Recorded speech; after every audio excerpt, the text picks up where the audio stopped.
자, 말씀을 함께 나누죠.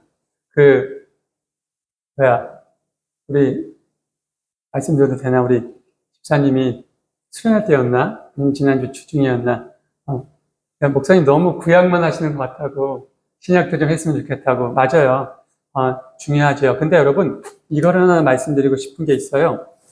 구약의 말씀이, 특히 모세 오경, 특히 그 중에서 출애굽기 중후반부터 나오는 율법부터 레위기, 민수기, 또 신명기 초반 정도까지 나오는 이 말씀의 전체적인 하나님과의 계약 관계가 이루어지고 완성되는 이스라엘 선민 백성과의 이야기가 내 머릿속에 마음속에 정확하게 정립이 돼야 그 나머지의 모든 이야기들, 특히 신약의 이야기가 풀려요. 어떤 성도님이 저한테 그런 얘기를 해요. 자기는 구약을 잘 안 읽는데요. 왜? 무서워서. 구약의 하나님 너무 무섭다라는 거예요. 그러면 신약의 하나님은 안 무서운가? 그러니까 신약의 하나님은 안 무섭대. 근데 저는 그거죠. 아닌데 신약의 하나님이 오히려 어떻게 보면 더 무서운데 신약의 하나님이 누구예요?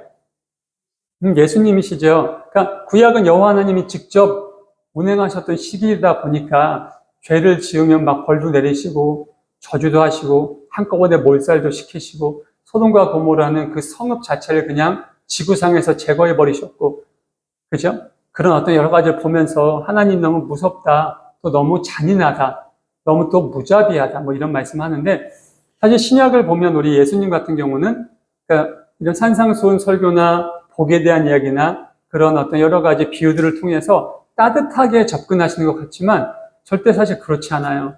오히려 더 무섭습니다.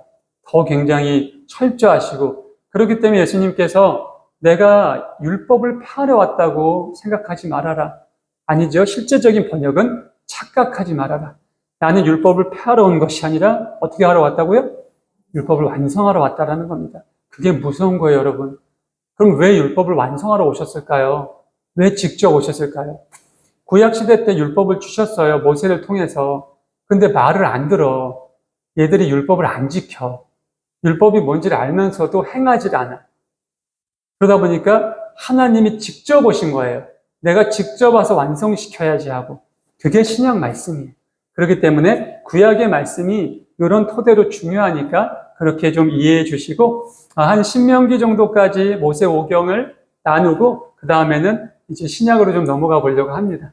조금 여러분들 마음속에 그런 기준과 방향을 갖고 말씀을 함께 나누시면 신학적인 어떠한 성숙함도, 성경과의 어떤 친숙함도, 또 다음에 내가 창세기부터 가장 어렵다는 모세 오경을 볼 때 나의 마음속에 하나님의 사랑과 계획이 더욱더 깊게 분명하게 다가올 거라고 저는 믿습니다. 자, 오늘부터 이제 민수기입니다. 사실 민수기 말씀은, 민수기라는 이제 제목 자체는 이제 백성들의 수를 헤아리는 거잖아요. 근데 이 민수기 안에 굉장히 많은 이야기들이 있어요, 여러분.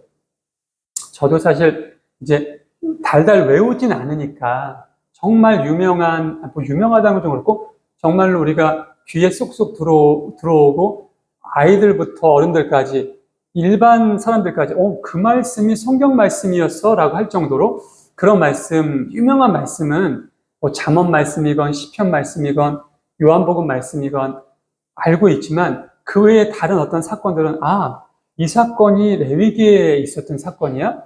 이 사건이 민수기에 있었던 사건이구나. 이런 것들이 있는데 이 민수기 말씀을 보면요. 여러분들 아마 저랑 한 몇 주간 민수기 말씀을 나누다 보면 이 이야기가 민수기 말씀이었구나. 이 사건이 민수기 말씀이었구나라는 것을 아시게 될 거예요.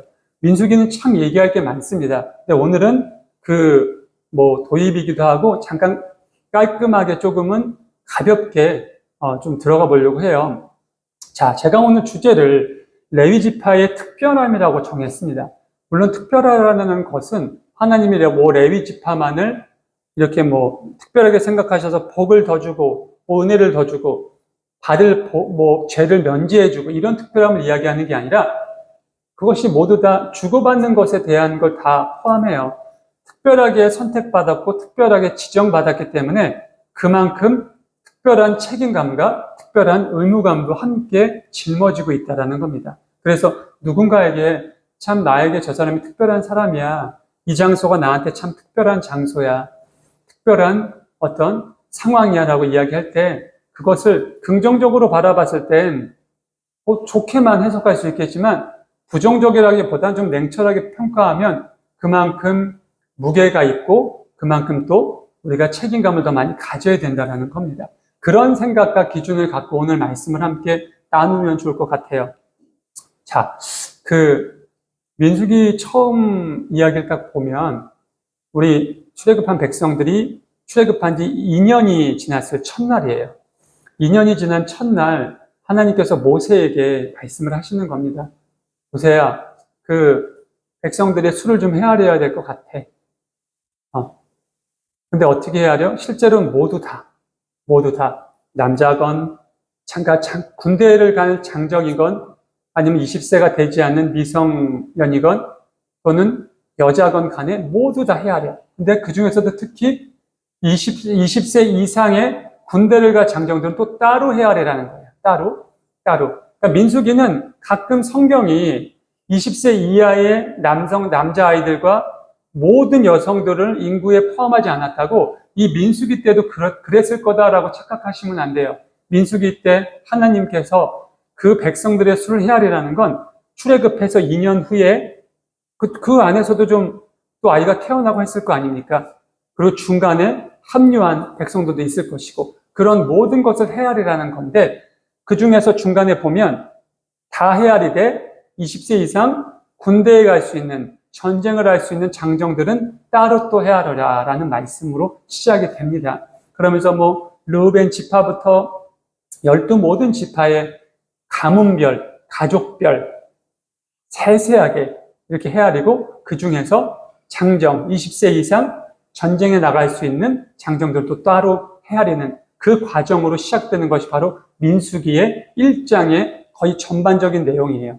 근데 오늘 우리가 나눈 민수기 1장 48절, 51절 말씀 다 했는데 주님께서 모세에게 따로 이렇게 분부하세요. 근데 모세야, 레위 지파만은 인구조사에서 빼라라는 거예요. 자, 레위 지파만은 인구조사에서 빼라. 그건 뭐예요? 레위 지파에도 여성이 있어요.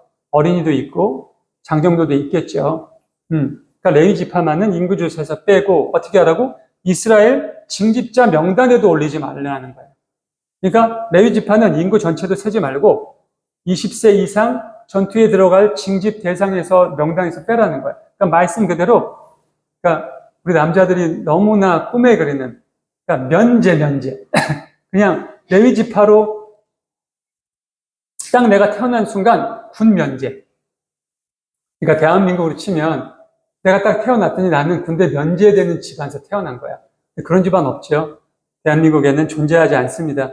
거의 다가 불법이고 아니면 내가 어디가 아프거나 병적인 부분이나 이런 부분으로 인해서 제대로 징집될 수 없는 신체 검사에서 떨어지지 않는 이상 군대를 가는 것은 대한민국 남자로서 짊어져야 될 신성한 의무라고 하지만 전 거기 앞에 왜 신성한을 붙인지 모르겠지만 의무예요. 국방의 의무입니다. 근데 이 시대에 출애굽한 백성들에게 하나님이 주신 기준은 그렇지 않았다라는 거예요. 12지파 중에서 레위 지파만큼은 그 수를 헤아리지도 않았고 동시에 24 이상 징집자 대상이 될 장정들 또한 징집이 되지 않았다는 겁니다. 대신 그들은 어떤 일을 했느냐? 밑에 이어지죠? 레위 사람들을 시켜서 증거계가 보관된 성막을 보살피게 했다라는 거예요. 가끔 그러면 보통 여러분 혹시 시간이 있으면 읽어보세요.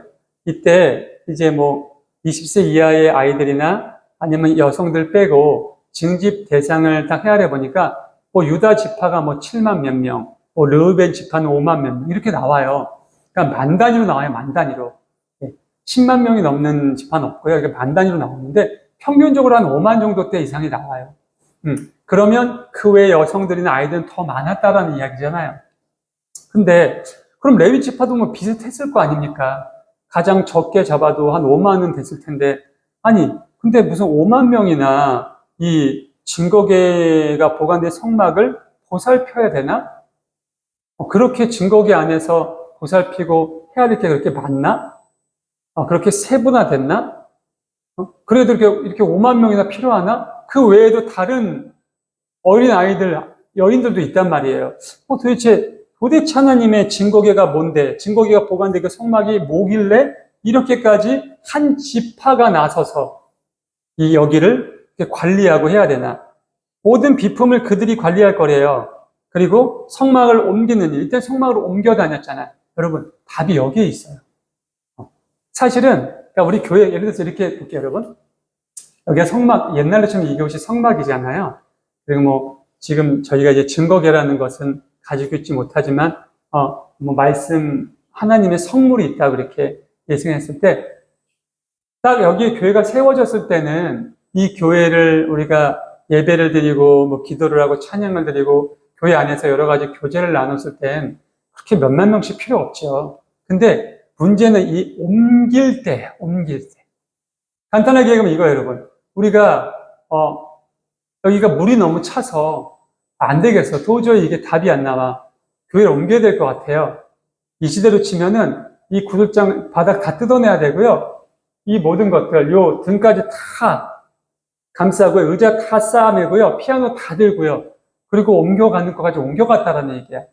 하나님의 진짜 작은, 뭐 저기 뒤에 창고 보면 다 성물이거든요. 교회 거니까. 창고 보면 조그마한 핀셋도 있어요. 그런 핀셋 하나까지도 다 챙겨서 우리가 다음 이사 갈 곳까지 들고 가야 되고 거기 가서 다시 이렇게 성막을 세워야 되는 일. 그렇기 때문에 이렇게 몇만 명이 필요했던 거예요. 그리고 민수기 뒤에 보면 이 레위 지파 안에도 각 가문의 가문들이 있거든요. 그 가문들, 뭐 고아 자손, 게르손 자손 이런 가문들이 맡아 주관하는 것들이 있었어요. 뭐 예를 들자면 이제 지금 우리 예배드리는 우리로 치면 우리가 정말 여기다 성막을 세워서 우리가 다 레위 지파라고 할게요. 그러면 저 같은 경우는 이 단을 관리해. 제가. 그리고 우리 임정 집사님은 저 피아노 저 부분을 관리해. 1년 내내.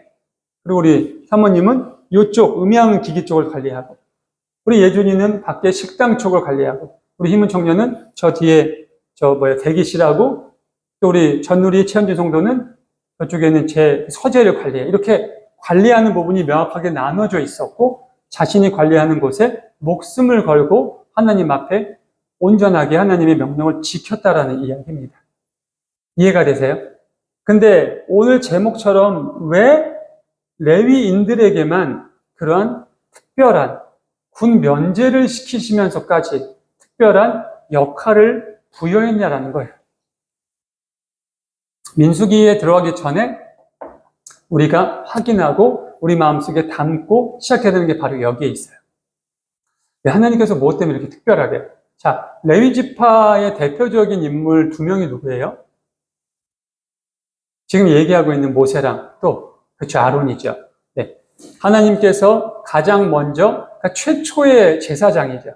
최초의 대제사장. 어떻게 보면 궁극적으로 모세도 이제 레위 지파고 모세가 민족을 이끌어낸 장본이기 때문에 진정한 대제사장은 모세라고도 볼 수 있지만 임명을 받고 옷을 입고, 그러니까 어떠한 규칙, 규범, 어떤 절차에 따라서 첫 번째 제사장이 된 것이 바로 아론이란 말이에요. 그리고 아론의 자녀들은 대대손손 계속해서 그 제사장 직을 맡게 돼 있었어요.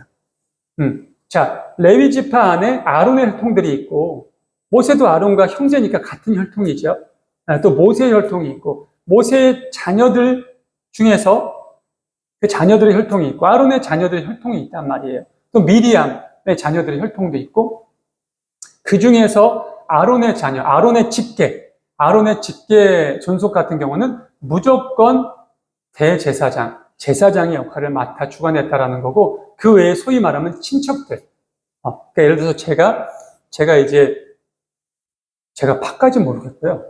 제가 이제 전주 김씨인데, 전주 김씨 무슨 파인지 모르겠어요.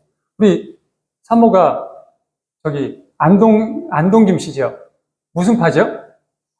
하여튼 무슨 저 파도 아시죠? 그 파야. 그러니까 이걸 치면 그 판은 무조건 제사장이 돼야 되는 거야. 그리고 그 외에 다른, 예를 들어서 뭐 저는 전주김씨인데 저의 전주김, 제가 그냥 뭐 아무개 팔아 할게요. 전주김씨 무슨 판은 다 대제사장이고 같은 전주김씨인데 어떤 판은 여기를 맡아야 돼. 대대손손. 어떤 판은 여기를 맡아야 돼. 그리고 성막을 건축하고 다시 성막을 세우고 또 옮겨갈 땐 성막을 다시 분해하고 성막을 옮기고 하는 모든 일을 누가 했다고? 레위 지파가 했다라는 거예요. 그러면서 그들에게 어떤 특권을 줬느냐? 군대에 가지 않는 특권, 전쟁에 나가지 않는 특권을 줬다라는 거예요. 한편으로 보면 전쟁이라는 것은 목숨을 잃을 수 있는 그런 아주 무서운 상황이잖아요. 내 아들이 또는 내 아빠가 또는 내 형이, 그렇죠? 또는 우리 매형이 또는 우리 형부가 또는 내 고모부가 내 이모부가 전쟁에 징집되지 않을 수 있다면 마음적으로는 오랫동안 볼 수 있고 함께 할 수 있으니까 기쁠 수 있지만 여러분 아론의 두 아들 누구예요? 힌트 좀 드릴까요? 하나님께 잘못된 불을 들여서 죽은. 뭐 얘기해 주세요. 기억이 안 나세요? 끝나기 전까지 뭐 찾으시든가 생각하시든가. 자, 두 아들 어떻게 됐어요, 여러분? 죽었어요. 여러분, 전쟁만이 무서운 게 아니에요. 진짜 무서운 건 하나님이신 거야. 전쟁이 누구 손에 있어요? 하나님 손에 있는 거거든요. 빗발치는 그 총성 속에서도 하나님이 그를 지키시면 그 총알이 피해 간다니까요. 예전에 제가 그 말씀 드렸죠. 저 아버님 친구분. 그러니까 아버님 친구분이 월남 참전 용사세요. 월남전에 가서 무슨 보급병, 의무대대를 한 게 아니라 실제적으로 월남에 참전해서 그 힘들고 어려운 그 월남에 수풀을 헤치면서 전쟁을 하신 분이에요. 너무나 많은 분들이 희생을 하셨지요. 우리나라 국군들도. 근데 그분은 살아 돌아오셨어. 살아 돌아오신 날 친구들이랑 만나서 술 드시고 이렇게 막 술주정 하시다가 어디 택시인가 어디 올라가셔서 막 뛰시다가 떨어지셔서 뇌진탕으로 돌아가셨어요. 그러니까 그때 사실은 딱 그 얘기를 듣는데 너무 웃긴 거예요. 근데 한편으로는 어이가 없지 않아요, 솔직히 여러분. 아니, 그 빗발치는 여러분, 그 연합군, 미군이 유일하게 패한 전쟁이거든요? 그 베트남 전쟁에서 살아 돌아오신 분이 술 한잔 드시고 기쁨에 취해가지고 술주정을 하시다가 너무 기뻐서 길에 세워져 있는 택시인가 어디 올라가셨대요. 왜 올라가셨는지. 이렇게 하다 발이 미끄러져서 뒤통수가 다치셔가지고 돌아가신 거예요. 얼마나 어이없는 상황입니까? 제가 이 얘기를 왜 드리냐면 이런 거예요, 여러분. 죽음이라는 것은 사람이 계산할 수 있는 것도 아니고요. 사람이 이렇게 뭐랄까요? 예상할 수 있는 것도 아니에요. 오직 죽음은 하나님의 손에 있는 거예요. 그래서 신약에서 예수님도 그 말씀 하시는 거잖아요. 저 한 냇돈에 팔리는 저 참새 한 마리도 예수님, 하나님께서 그 생명을 허락하지 않으시면 포수의 총에 맞지 않았다라는 거예요. 그러니까 생명은 오직 여호와 하나님 한 분이 관여하시는 거예요. 절대적인 관여. 그렇기 때문에 단순하게 내가 군대를 안 갔는데 하나님의 사자로 하나님의 사람으로 평생 지명됐어. 이게 기쁜 것과 아니면 나 레위지파 아닌 게 얼마나 다행이야. 그래도 난 군대 가서 어느 정도 나이가 차서 있으면 또 제대하고 이때도 당연히 제대를 했죠. 제대하고 하니까 그게 나을 것 같아. 어떤 게 복일까요? 어떤 게 은혜일까요? 이해되세요? 순간적으로는 우리 젊은 남자들 같은 경우 이제 뭐 여기문 씨도 군대 갔다 왔고 이제 우리 뭐 예준이 군대 가야 되지만 군대라는 것에 대한 어떤 그 마음이 군대 가고 싶은 사람은 아무도 없거든요, 솔직히. 물론 이제 직업군이 나는, 근데 직업군이 나고, 우리가 소위 말해서 그냥 일빵빵이라고 그러나? 그죠? 그런 건 다르거든요. 가서, 뭐, 우리 때만 하더라도 2년 6개월이었고, 지금은 뭐 고작 1년 6개월밖에 짧아졌지만, 그렇게 긴 시간, 어느 곳에 처박혀서 복종해야 되고, 군법에 따라야 되고, 그죠? 제가 그때 군대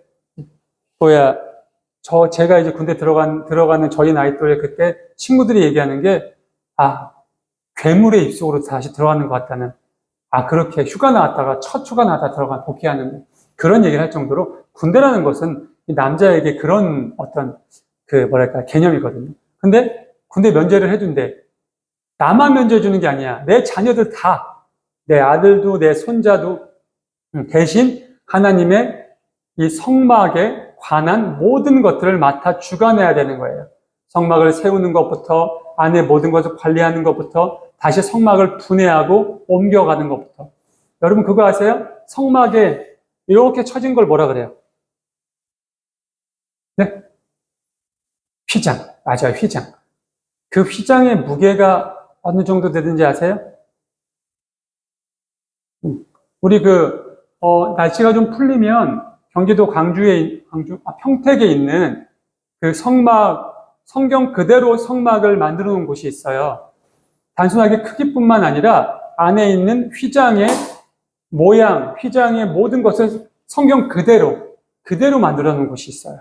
예, 여러분, 이 성막 휘장 한 장이 대략 3톤이에요, 3톤. 3톤. 저도 그때 가서 보고, 우와.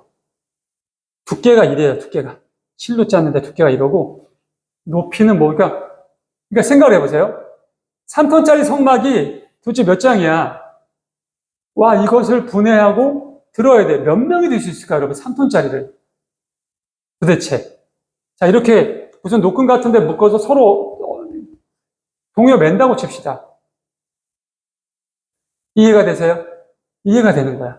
실제로 그 실사의 크기와 실제로 만드는 그곳에 가서 보니까 왜 이렇게 레위지 한 지파를 떼내서 하나님께서 성막을 관리하고 성막을 세우고 성막을 옮기는 일을 담당시키셨는지 이해가 되는 거예요.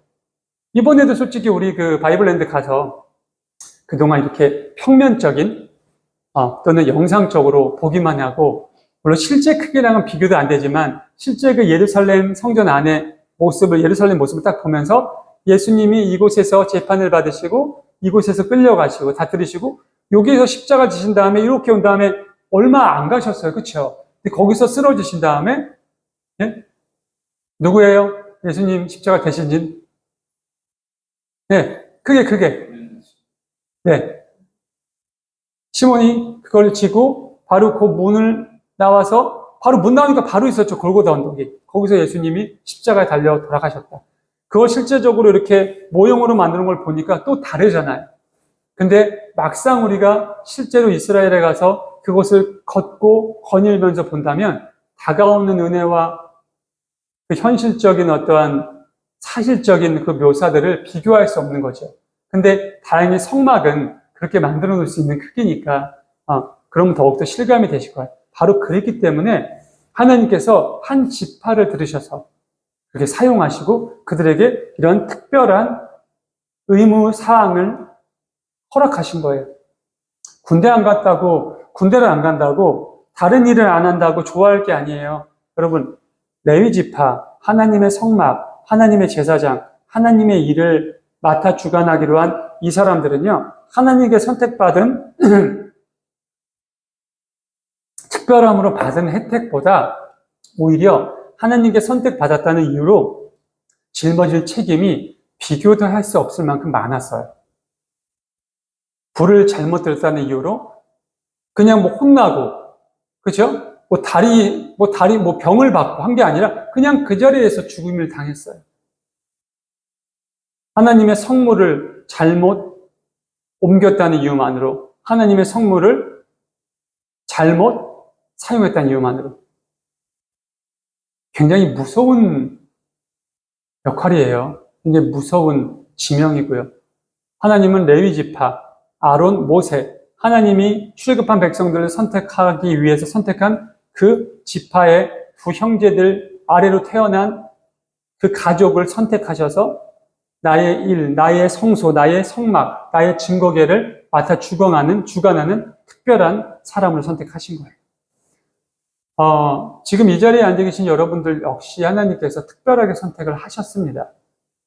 특별함이라는 것은 제가 초반에도 말씀드렸지만 우리에게 분명히 하나님이 세상 사람들과는 다른, 또는 그저 평범하게 교회를 다니면서 그저 교회에 출석하는 것 정도로 의의를 두는 사람들, 그저 교회가 종교적인 하나의 퍼포먼스 정도로 생각하는 사람들하고는 비교도 할 수 없을 만한 많은 혜택과 특별함과 은혜와 복을 내려주세요. 대신 그만큼 우리에게 무겁고 또 특별한 의무와 책임감을 동시에 주셨습니다. 근데 우리는 어떻게 보면 하나님 앞에 그러한 것들을 좀 지키지 못하고 살지 않았나. 아까도 제가 말씀드렸듯이 출애굽한 백성들에게 40년이라는 시간 동안 그들을 길들이고 그들을 가르치고 그들을 양육하시면서 하나님의 백성답게 키우기 위해서 그렇게 노력하셨는데 그게 안 됐잖아요. 안 된 걸 떠나서 오히려 하나님의 온전한 사자들을 죽이려고까지 하고 하나님 말고 다른 신을 만들어서 이것이 우리를 이집트에서 이끌어낸 신이라고 하면서 하나님이 가장 경멸하시는 우상을 숭배하고 어디서? 하나님이 보는 앞에서. 어디서? 아침엔 구름기둥으로 저녁엔 불기둥으로 만나와 메추라기를 보내주셔서 하나님이 손수 키우신 그 장소에서. 간단히 얘기하면 여러분, 우리가 이 교회에서 이 성전에서 우상단지를 가져와서 하나님 앞에 제사를 드리고 하나님 앞에 하나님이 가장 싫어하시는 우상의 행위들을 했다라는 이야기예요. 그러니 하나님께서 그 1세대들은 단 한 사람도 남겨두지 않고 그곳에서 전멸시키신 거예요. 하지만 마지막까지 하나님 앞에 충성을 다하고 하나님을 믿고 따르며 용기가 하나님의 이름만을 믿고 용기 있게 나아가지고 했던 두 인물, 눈의 아들 여호수아와 갈렙, 이 두 명만은 바로 가나안 땅을 보게 됐다라는 겁니다. 제가 민수기를 시작하면서 여러분들에게 오늘 이 레위인들의 특별함을 설명하면서 꼭 드리고 싶은 얘기는 그거였어요. 방금 전에도 잠시 언급해드렸지만 여러분, 나는 특별한 존재라는 것을 좀 인식하셨으면 좋겠어요. 아, 내가 특별하니까 하나님이 내 길을 잘 열어주셔서 나를 서울대, 하버드, 옥스퍼드에 보내주셔가지고 이름을 떵떵거리게 하고 엄청난 집과 엄청난 명예와 세상의 모든 사람들이 우러러보는 사람으로 만들어주시겠지? 이런 거 말고요. 그런 거 말고. 그런 건 특별한 게 아니죠, 여러분. 그런 건 누구나 할 수 있는 거. 누구나, 아무나 할 수 있는 거. 그렇지 않아요? 솔직히 제 말이 틀리나요? 여러분, 서울대 정원이 몇 명이에요? 한 학년? 5천여 명이 5천여 명. 네? 제가 확인한 게 5,600 몇 명이에요.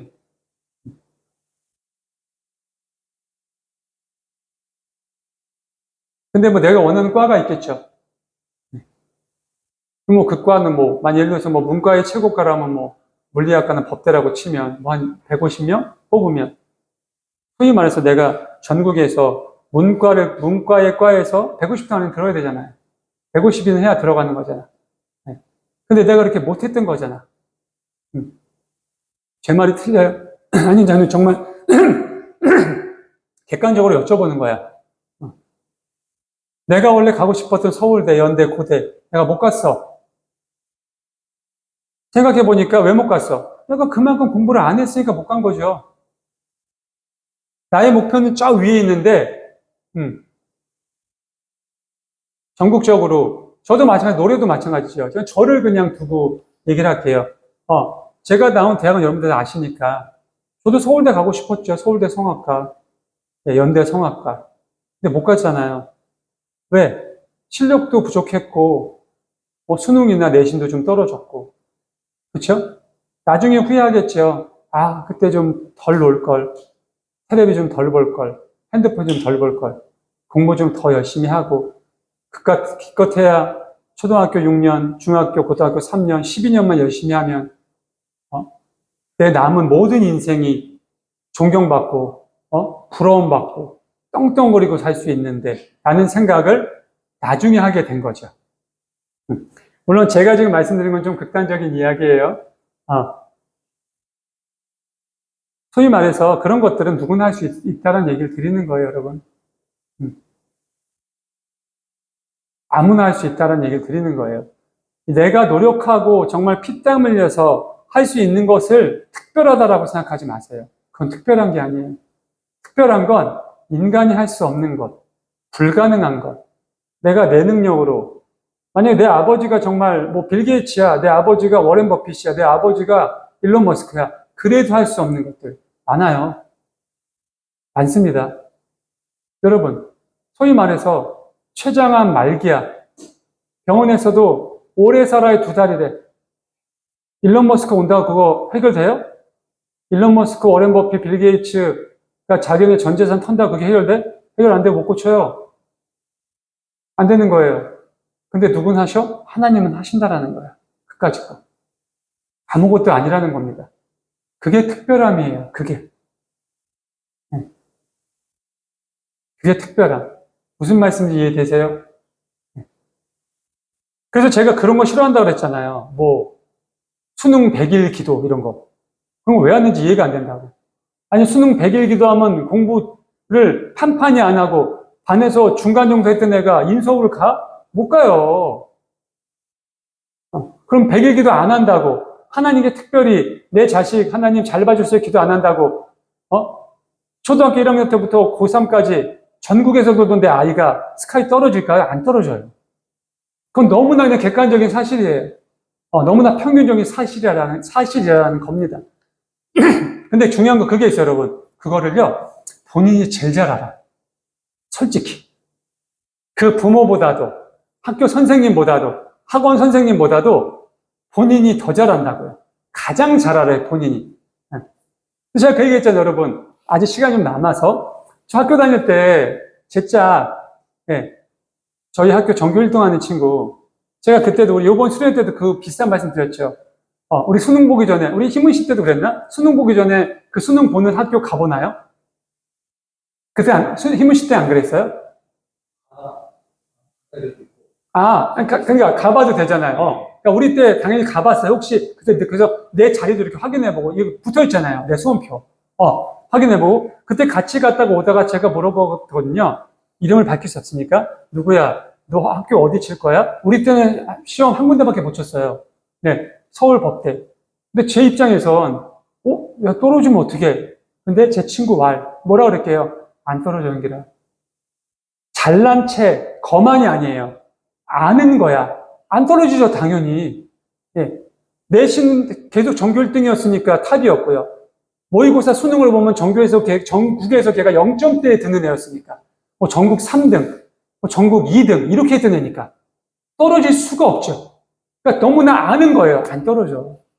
말씀드렸잖아요. 법대 수석으로 들어갔다고. 예. 본인이 제일 잘 알아요.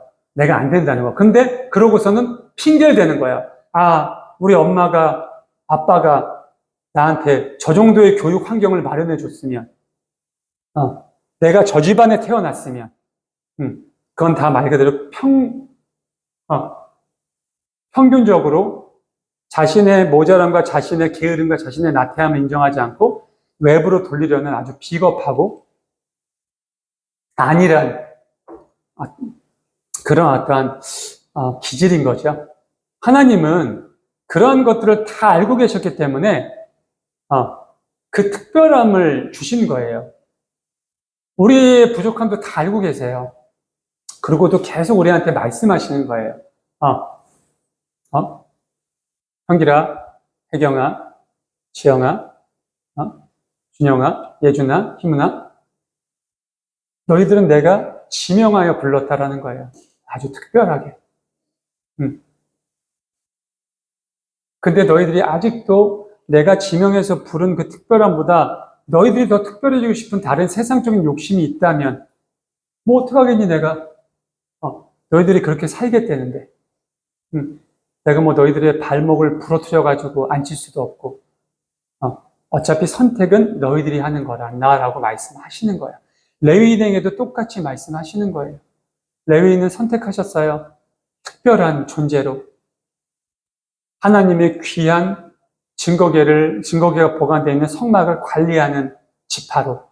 하지만 군대를 안 간다는 이유로 안일해지거나 군대 가던 주변의 친구를 놀리거나 너희가 특별하다고 자랑하지 말라라는 거예요.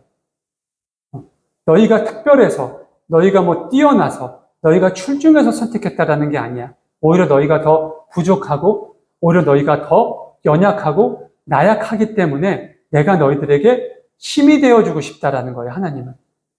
그 말씀을 하고 계신 거예요. 그럼 우리는 어떻게 해야 돼요? 하나님 감사합니다. 제가 이 부분이 부족했는데, 이 부분이 나약했는데, 이 부분이 연약했는데 하나님이 저와 함께 해주셔서 이게 채워집니다. 근데 우리는 이러죠. 아니 하나님 나는 이거 하고 싶은데 저는 이쪽 가고 싶어요. 여기가 아니고 아니 이쪽으로 저를 보내주세요. 저는 저쪽 가고 싶어요. 저는 음향 좋아해서 저 키보드하고 신디하고 저 음향 만지는 거 좋아할게요. 저 주방하기 싫어요. 언제나 우리가 얘기하고 우리 입을 통해서 불만을 토로하는 것. 광야에서 출애굽한 백성들의 1세대들이 했던 행동들이 다 그런 거였어요. 그러면서 예전의 과거로 돌아가고 싶어. 차라리 그냥 이집트에서 종로를 했을 때가 낫다. 그때로 돌아갈래. 왜 우리를 이곳으로 이끌어내가지고 우리를 옴짝달싹 못하게 만들고 이렇게 만드냐.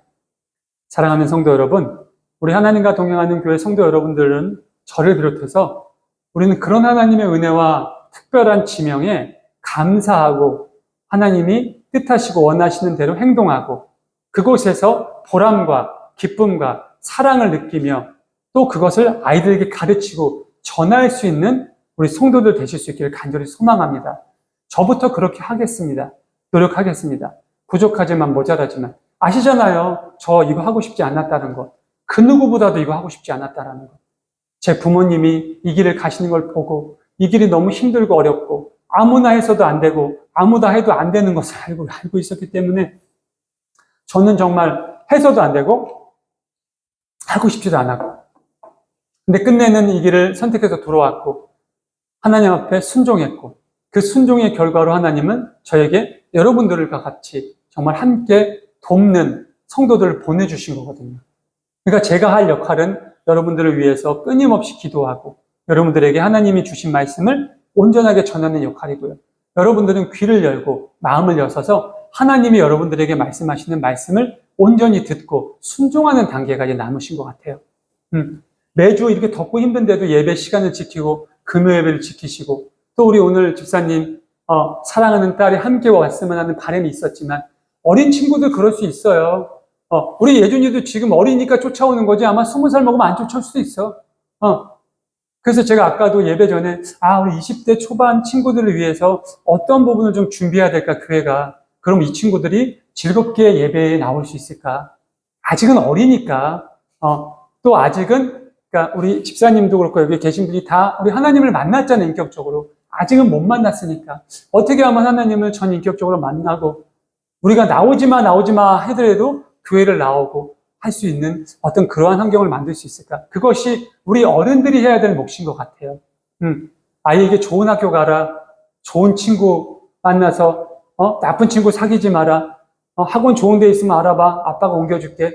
이런 거 가르치지 마시고 하나님이 맡아 다 주관해 주시니까 진짜 아이에게 가르칠 수 있는 거 가르쳐 주셔야 돼요. 11개가 다 왜 다 무너졌어요? 그 왕들이. 딱 얘기하시잖아요. 이 왕은 다윗처럼 순종하지 않았고 이 왕은 다윗처럼 순종했기 때문에 하나님이 그 모든 길을 열어주셨고 여기는 하나님의 저주를 받았다라는 겁니다. 우리 다 똑같은 거거든요. 하나님이 나에게 주신 그 사랑, 그 은혜를 내 사랑하는 사람들에게 온전하게 전하실 수 있고 그로 인해서 당장 내 눈앞에 보이지 않더라도 저 멀리 보이는 가나안 땅, 젖과 꿀이 흐르는 그 땅, 고통 없고 아픔 없는 그 땅에 함께 들어갔으면 좋겠습니다. 함께 그곳을 갔으면 좋겠습니다. 그래서 영원히 정말 난 우리 하나님과 동행하는 교회 우리 성도들 한 사람도 놓치지 않고 다 정말 이 땅에서도 행복하고 저 순간 저 세상 나올 뻔해. 저 세상. 천국에 가서도 새하늘과 새 땅 그곳에서 영원히 함께 하나님을 찬양하며 그런 행복한 나날을 기대하며 살아낼 수 있는 우리 사랑하는 모든 성도들 되실 수 있기를 간절히 축원합니다. 기도하겠습니다. 하나님